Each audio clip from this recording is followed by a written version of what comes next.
John Polrai. I'm coming to you from Tokyo, Japan, and today I want to cover an article from Cinemablend, and the reason is they shill sometimes, they want to be mainstream, and I don't trust everything they do, and the thing is, it's interesting when they put out positive things about Johnny, because they'll put out positive things about Amber, they'll slam Amber, their finger in the wind politics, and the other point I want to make is that they picked up this story now, and it's from 2020, so I'm thinking that they probably wait to see what's going on, and they kind of wait to see how fans react to things, and then they'll write the story. Which is what you see in politics and mainstream media sometimes, when they bash a certain politician, but it turns out the bashing was fabricated by them, and then a year later they say, hey, we were wrong about that. They're not saying in Cinemablend they're wrong, but they're very late on it, doing positive things for Johnny. I guess better late than never. Let's take a look. Here you see it. Should Johnny Depp be allowed to return to the Pirates of the Caribbean? His co-star speaks out. The answer is yes, of F-U-C-K-I-N-G, course he should. So I think they put this out 3 days ago to be exact. The Pirates of the Caribbean franchise has been one of Disney's few live-action franchise hits that hasn't included the words Marvel or Star Wars. Not that Star Wars was a big hit, by the way. That just had a fan base built in. It didn't go so well, half the fan base hated it, but okay. And so there's little surprise that there's interest inside the studio in continuing the series of films. However, when and if those movies come, they're likely to be something very different, as the one thing we know about them is they will not include Johnny Depp's Captain Jack Sparrow. Another crap mistake by Disney. Big mistake having the old Star Wars characters be deadbeats, wimps, weak, and now they take out Jack Sparrow. Disney's got a lot of strikeouts on its hands. There are reportedly a couple different Pirates movies in development right now, but the one thing they both have in common is that they don't include Johnny Depp's iconic character. I think they just said that before. It's clear that the franchise is moving on, but one Pirates of the Caribbean co-star, Kevin McNally, who played Mr. Gibbs throughout the franchise, doesn't see any reason Johnny Depp can't return to the franchise. He spoke with Express, saying, I've never seen a hint of any dark side to Johnny. I see a great humanitarian and a beautiful human being. I don't see any impediment for him coming back and playing Jack Sparrow. The fact that Johnny Depp is apparently done playing Jack Sparrow is actually the subject of a lawsuit. Depp's defamation suit against Amber Heard is based on the belief that her 2018 Washington Post op-ed, where she spoke out about being a survivor of domestic violence, directly led to Disney's decision to reboot the Pirates of the Caribbean franchise without Depp. Heard never mentions the actor by name in the column, but if you lost the job of being Jack Sparrow because of the column, obviously it was crystal clear that she was talking about him. That would be nice to put in their silly little article, but they don't. That's why I say the mainstream wannabe. Let's keep going.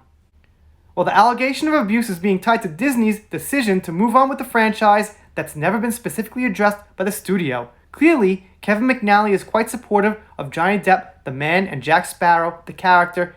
And then they mention that Kevin McNally has never seen the dark side of Johnny Depp. And that's because no one has, because he probably doesn't have much of a dark side, unless it's like getting irritated like pretty much everyone else in the world does.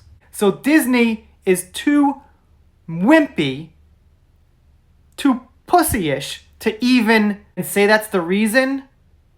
That is some low-down, dirty, sneaky stuff, and that's why I don't like Disney. Well, one of the reasons, but one of the main reasons.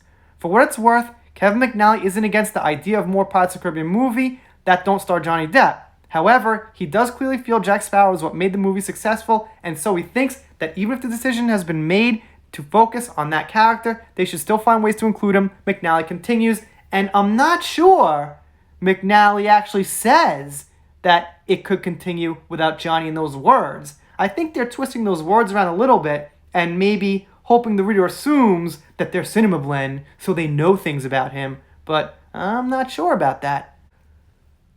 I think there was a general feeling that without Jack, there's no Pirates franchise. And there's probably a lot of truth in that.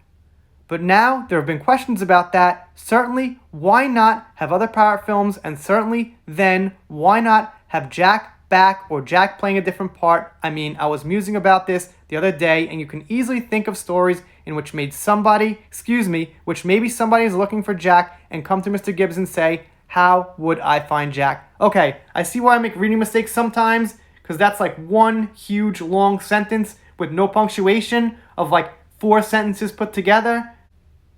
Okay, little thing I had to throw out there. Anyway, last we heard there were 2 different Pirates of the Caribbean projects in development. One has Margot Robbie attached and is being written by Birds of Prey screenwriter Christina Political Identity in the movies Hudson. And then they're going to mention some other thing being written by someone else that I don't even think I want to acknowledge so much. But I guess you could read it. And I mentioned that about Hudson as a director because she took out the male gaze from Harley Quinn, and Harley Quinn was like actually really sexy in Suicide Squad, and she made the movie really great for a lot of guys who actually have the male gaze because we're males and we like looking at women, so obviously you'd think maybe you keep that in the movie. But my point is, Pirates, with Hudson as a writer, probably will be a little bit woke and not so good, and especially not so good because there's going to be no Johnny in it, probably. Anyway, that's what they had to say. They're behind in the news, but it was generally a positive article about Johnny. They threw in some things there about the court case that could have been revised and written better, but at least they said some positive things and they highlighted that. And now, couple of things about the channel, shout outs, here it is. First of all, shout out to Carla Ellis and Lotus Flower. They're sending me some great articles, a lot of the ones you see here I'm covering, they send me. Also, got a GoFundMe and PayPal, links in the description. They're for a new PC. If you don't want to use GoFundMe, I got PayPal, whichever, it all helps. Not the most important thing in history, but it would help spread the message that we agree with. If you're not subscribed here, consider it. I'm doing shoutouts, special thanks, things like that. If you don't subscribe, I guess I'll be sad, but I'll get over it. See you next time.